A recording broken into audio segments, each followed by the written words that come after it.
Hello and welcome to my channel. I'm Stephanie. This is a week 38, September the 13th through the 19th, a weekly wrap-up.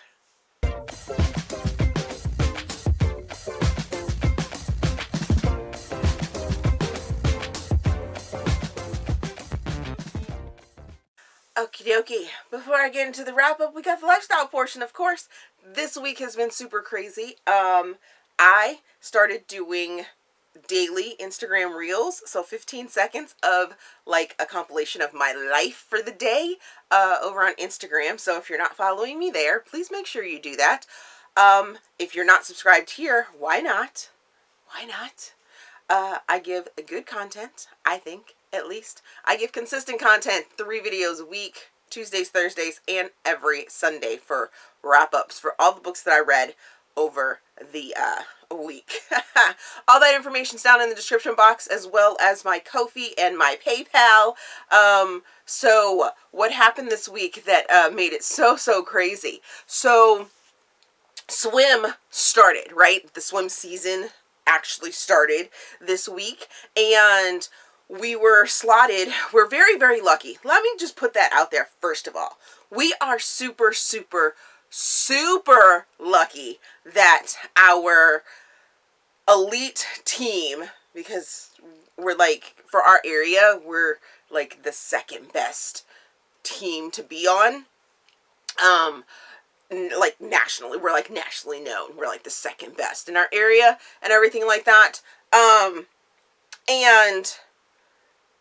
we actually have places that we can swim at. We have facilities that are open that, you know, even though it's not as much time as we usually had, like what we had last season, but we are getting swim time. So we are completely fortunate for that.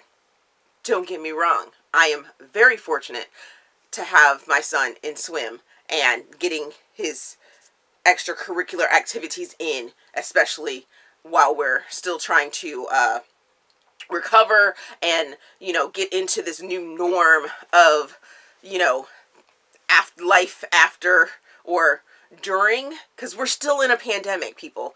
It's still going on. It didn't just up and go away. The virus didn't go away. It's still out there. It's still taking people down. It's just not so much in the news anymore, and we're trying to find our new normal. So swim practice has been crazy. They had us slotted for an outdoor pool, and when they initially said, you know, oh, you guys are going to be using this outdoor pool, this and that, and I'm like, oh, okay, that's cool. But what happens when the weather changes and it's too cold for them to swim after school? Well, that ended up happening. We got one day in our outdoor pool for the new season, and then the weather decided, y'all ain't using the outdoor pool anymore because it's too dang cold. Too cold to have these kids in the water. So we now have to drive 45 minutes to go to the pool, and some of the nights are super late. Like, I'm an old woman, and I'd be ready to go to bed. Be ready to go to bed when we have to go to practice. So it's loads of fun. But so I've had to deal with that all week long. And, you know, reading started out great. You guys will be getting another vlog for a week of NetGalley in the next coming weeks, what have you. It's all recorded. That's what I did this week, was read NetGalley books, and it started off pretty good. But then, if you didn't notice by my t-shirt in the thumbnail, yeah, I'm given 0 fucks at this point. I mean foxes at this point, because the last couple books, yeah, we're not good. We're not good at all. And I kind of got a little slumpy, I guess you could say, sort of, maybe. I don't know if I would call it slumpy, but it just wasn't going good. I did get a whole bunch of book mail, so if you're not over on my Instagram, why not? Once again, I got my Lucy Eden box. I don't know if you can see that right there, but I got a whole bunch of goodies there. I did that Instagram unboxing yesterday, so go check that out. I got a whole bunch of dirty books. Yeah, baby. My Katie Robert book collection came in. Super excited about that. I got more Alethea Romick books. Yes. Those came in. Real excited about that. Jay Sterling sent me a book. Surprised me. Viewer sent me gifts. Lovely gifts of books that I didn't have. Kawana, I want to say thank you again for the books. But I unboxed all that stuff over on Instagram. I also teased a new segment that will be coming to the channel. It's going to be working in progress. Name right now is Tea Time with Stephanie, where I do some tea drinking and I do a sprint and set it to music, and then, you know, do like a little talk about what I read. It won't be live, it'll be recorded and everything like that. But I partnered, or I'm going to be partnering with Sips By, so that will be a monthly thing. Hope you guys are looking forward to that. If you are looking forward to that little segment, let me know down in the comment section. And yeah, so that's it. Let's get into the books that I did read last week so we can talk about it, because I might start jabbering about them. So I started the week by finishing The Scale, Martha's Way #1 by Mika Jolie. I place this in contemporary. I give it 4.25 stars. I give it 3.5 Steam fans. I read this as an ebook. It's offered on Kindle Unlimited. This is a Black author, and I found it over there. Loved the cover. Interracial couple, yes, thank you very much. And this story follows Mika, who has been sort of lusting after her twin's fiance. She sort of met him first, but didn't let her feelings be known, and he then was introduced to her sister and things like that. And this story ends up becoming something a little bit more about identity and finding yourself and being okay with yourself and things like that. The title really had me sort of thrown off for most of the book. I mean, I picked up exactly what the title meant as I started reading, and then I was like a little fumbled by what it actually meant as I went along. But by the end of the book, I completely understood why the title was so important to the story of the book. Then in that book, you also have Jason, who is the sister's fiance's best friend, and this is also the place where they are having the wedding. So Mika and Jason are the best man and bride's maid of honor. That's what I was looking for. So they're at the wedding, or they're in preparation for the wedding, because it's like in 2 weeks or whatever. And Martha's Way is like a offshoot from Martha's Vineyard, or like a little town and things like that. Both of them have some secret past and things that happen to them, some things they're dealing with, and it's definitely about self-love and confronting those issues and being okay with the things that you've done in the past, and finding yourself, pretty much. Overall, I really liked the message that was sent in this book, and I actually look forward to reading the rest of the books in the series. The next book that I finished was the Happy Ever After playlist, which is Friend Zone #2 by Abby Jimenez. I place this in rom-com, and I give it 4.5 stars. I give it 2.5 Steam fans. Read this I had it as an ARC. I listened to it as an audiobook. This is part of the NetGalley, Week of NetGalley, so I go really, really in-depth into my feelings about it, but I'll be really quick here. There are content warnings for grief and celebrity status, so it's really heavy talked about. So you have Sloane, who is dealing with some issues of grief and everything like that, and this dog all of a sudden bounds in front of her car one day, and she ends up getting a ticket because it stops her in the middle of the road, and the dog ends up jumping into her car, and then she can't find the owner. She continues to try and contact the owner. Well, come to find out, Jason is the owner of this dog. He is a musician, and he is about to blow up. But when his dog goes missing, he's in Australia doing sort of this backpacking sort of tour for the film that he's working on, or the music that he's working on for a film, and he's been out of contact. So his ex-girlfriend was supposed to be taking care of the dog, but neglected the dog, so that's how the dog got out. Well, they start this back and forth banter, through text messages once Jason finally does get phone signal, and that's where they start their relationship. It's really, really cute. I loved all of the banter back and forth between the two of them. There was a little bit of something missing, and I think it was the fact that the author didn't address the type of grief that the characters are going through until the very end through her author's note, which was kind of jarring for me.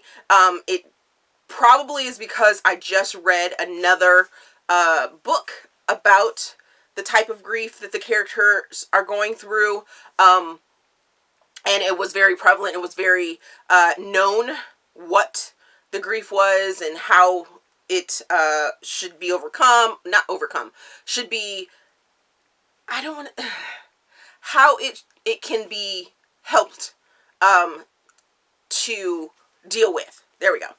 And it, by the end of the story, had the author's note not been there, it would have just seemed like it was a magic pill or a magic plot point for the story, the type of grief that it was, and the characters just magically got over it. But in turn, the type of grief that it is, it's not something you just overcome. You have to do the work for it, and it wasn't addressed until the author's note. So that's sort of where I am with that one. The next book that I finished was Love Sold Separately by Elle Meister. I placed this in Cozy Mystery because my friend Bree hooked me up and let me know what exactly it was. I give this book 4.25 stars. This was a NetGalley as well. I give it 1.5 Steam fans. I had this as an ARC, but I listened to it as an audiobook over on Hogle. Hallelujah, Hogle coming through. I give this a content warning for drug use. There's a lot of drug use in this book. Really? People use this much drugs? I mean, wow. I must live in like a serious bubble, because the whole drug use in books is like, drugs are bad, y'all. Drugs are bad. Anyways, this book follows Dana, who is sort of a floundering actress. She does theater work, but then she gets fired from Hot Topic and gets this opportunity to be the new personality on the shopping network. Well, after her audition and they call her back and things like that, she ends up meeting up with a couple different people, and while she is thinking over the offer to take the new position, a murder ends up happening in the building. She hears a gunshot along with some other people, and that is what the story is unfolding. It is Dana being a little private detective on her own to find out what really happened. And had I not known that this was going to be a cozy mystery or like a real mystery, I probably would have DNF'd this book. But like I said, my girl Bree came through and let me know that at Barnes & Noble's, this book is placed in mystery. So I didn't need to go in thinking that it was going to be a like romantic mystery or a romantic suspense or anything like that, because that is a totally different category and totally different thing. We could talk about it on a different day. But we're not going to do that today. We are going to talk about this book, and I ended up really enjoying it. Besides all the dang drug use. There was so much drug use. Oh my gosh. The next book that I finished was Double Contact, which is a short story by Christy Pastore in the Playing to Win anthology. And this is a sports romance novella. I give it 4.25 stars. I give it 3 Steam fans. Read it as an ebook because it's in the anthology. And this is a second chance love story. So you have Lark, who is a volleyball player, and you have Brenner, who is a baseball player. They meet during a baseball fundraiser because Lark is sleeping with one of the players and it's part of like his ritual, what have you. But she bumps into Brenner like that morning after, and they have sort of a conversation, what have you. And then they meet again later on in life, and it was really sweet and really kind of sexy. Kind of sexy. I loved how Brenner pined for Lark, and I liked how Lark pined for Brenner, because the two of them, I was like, why is she with this douchebag from the beginning? Why? I'm gonna need her to do something. And then she does something real quick, and then, you know, fast forward, and you know, they're doing their thing, and I really felt this and thought it was really amazing. And yeah. So then the next book that I finished was When No One Is Watching by Alyssa Cole. I placed this in thriller, and I'm going to have to get into it because for those out there that think this is a romantic suspense, you are so wrong. So wrong. So wrong. You haven't read enough romantic suspense to like really understand that this is definitely a thriller. So I'm going to give this book 3.5 stars. 1 Steam fan, because it's not damn steamy at all whatsoever. That's why, for one, it can't be a romantic suspense.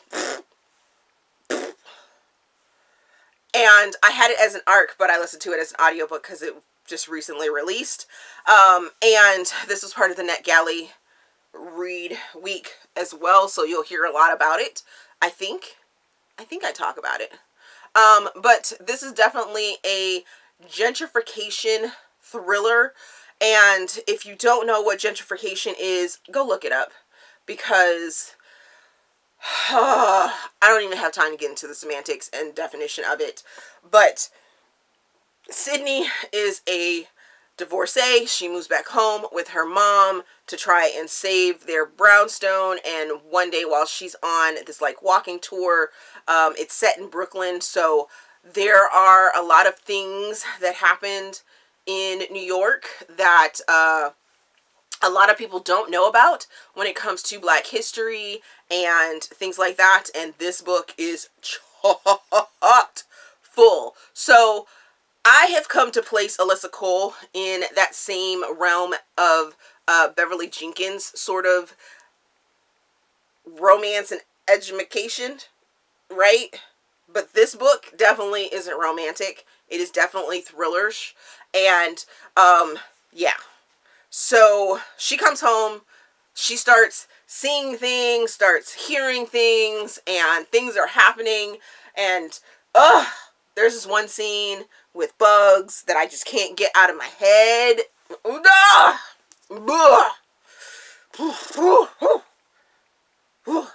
Okay.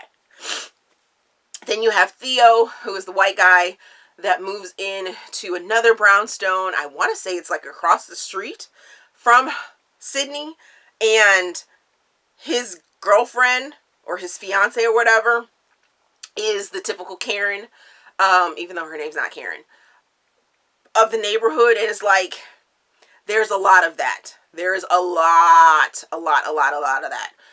And initially, I was going to DNF this because I am not about my books being super, super heavy with down with the white man, and the white man did everything, and, you know, and just kept all those black people down. Those type of books just don't work for me. And it, whew. But then Alyssa Cole brings it out like she does, and, you know, balanced everything out with explanation by the end. So,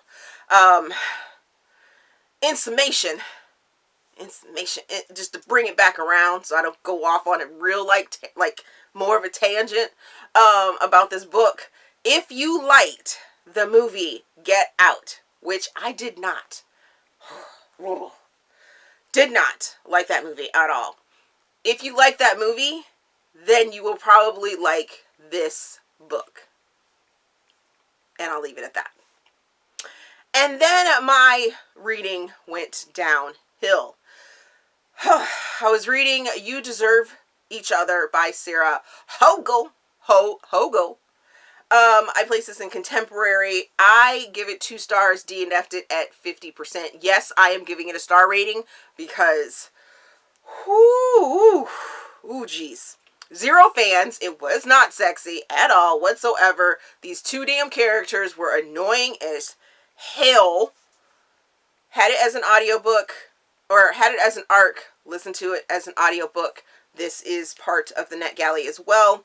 So you have Naomi and you have Nicholas, who are engaged, but they hate each other.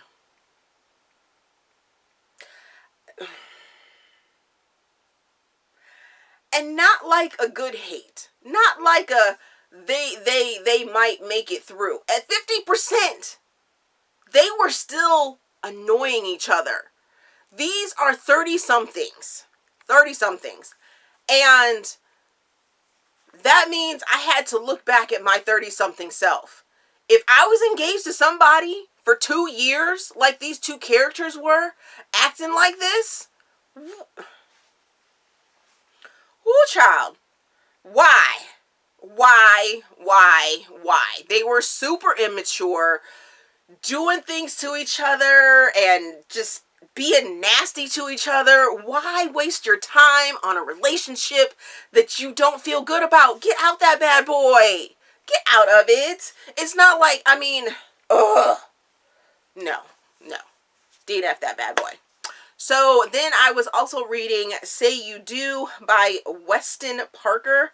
Place this in contemporary, I think.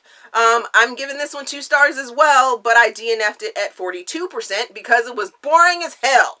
I actually give this one 0 Steam fans as well. Read this one as an ebook, found it on Kindle Unlimited, and was like, oh, this is a male author.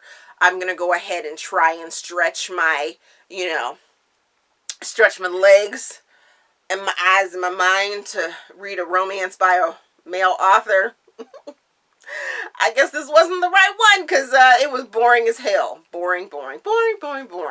So you have Luna, who is a florist, and you have Cyrus, who is the brother of the groom, or the guy that's supposed to be getting married, and he is like this rich CEO guy, but he's taking care of the bills for the brother so that he can get married, and he ends up wanting to coordinate with Luna about the flowers, but then Luna is sort of the quasi like wedding planner. I'm like, but you a florist, stay in your lane. And it was just boring as hell. Nothing was going on. They talked about flowers for 42% of the dang book. It was like one day for 42%. No.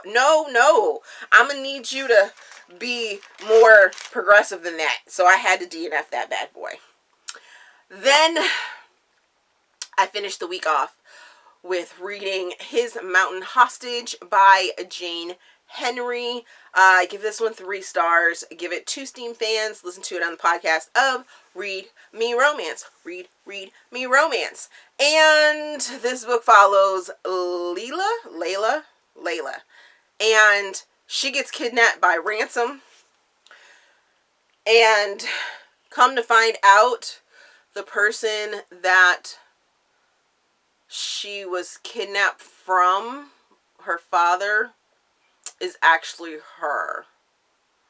And instead of just being the hostage now, she now has an attraction to ransom. And that's pretty much the story. That's why I was just meh. So yeah. Okay. So what am I currently reading?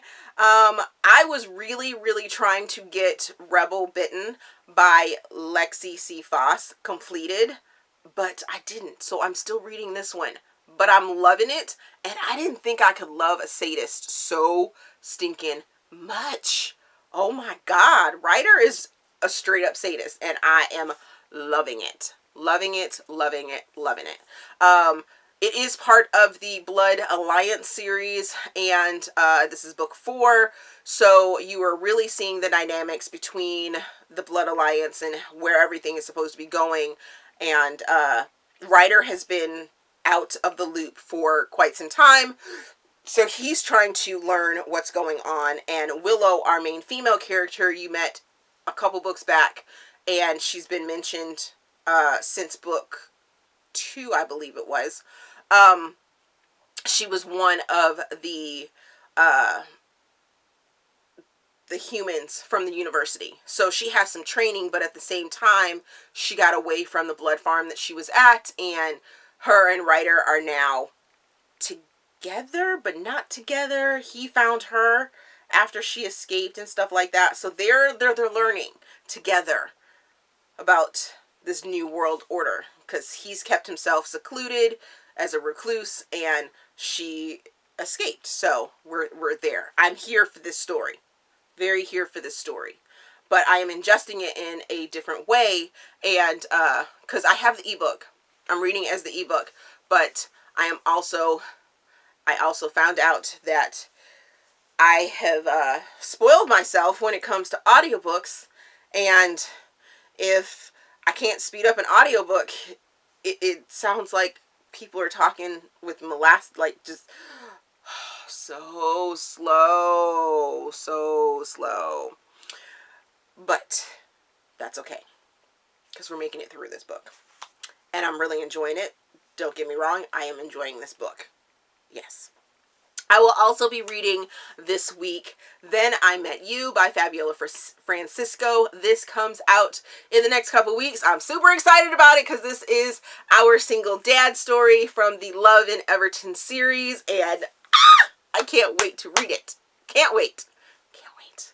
I love the whole family aspect of the Love in Everton series, and this is a story that I've been waiting for. It has been being hinted to, and I'm just really excited to find out how it all, comes out and is boiled down. The next book that I will be trying to read this week, that book I will be reading. This book I will be trying to read is The Vampire Trials by Storm Song.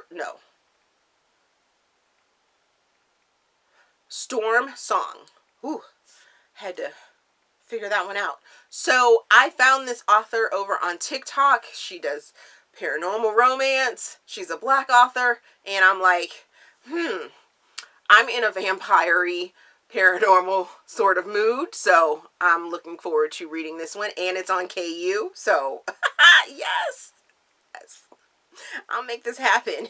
Yes, most definitely. And then I will also be reading Bared Souls by Elle Wade. She provided this to me as an ARC, and it just recently released, so I will be trying to get into this one. She says it's emotional, so I might be put back in my emotional state after I finish a project that I'm working on by reading this one. So that is what I have planned for this week. Alrighty, so have you read any of the books that I just talked about? Let me know down in the comment section. Let's talk about them. What are some of your feelings on them? As always, if you enjoyed this video, please give me a big thumbs up. Subscribe to the channel. Also, there is a feedback form down in the description box so you guys can help me improve my channel. My Ko-fi, my PayPal, my Amazon wish list, my Amazon affiliate links are down there as well.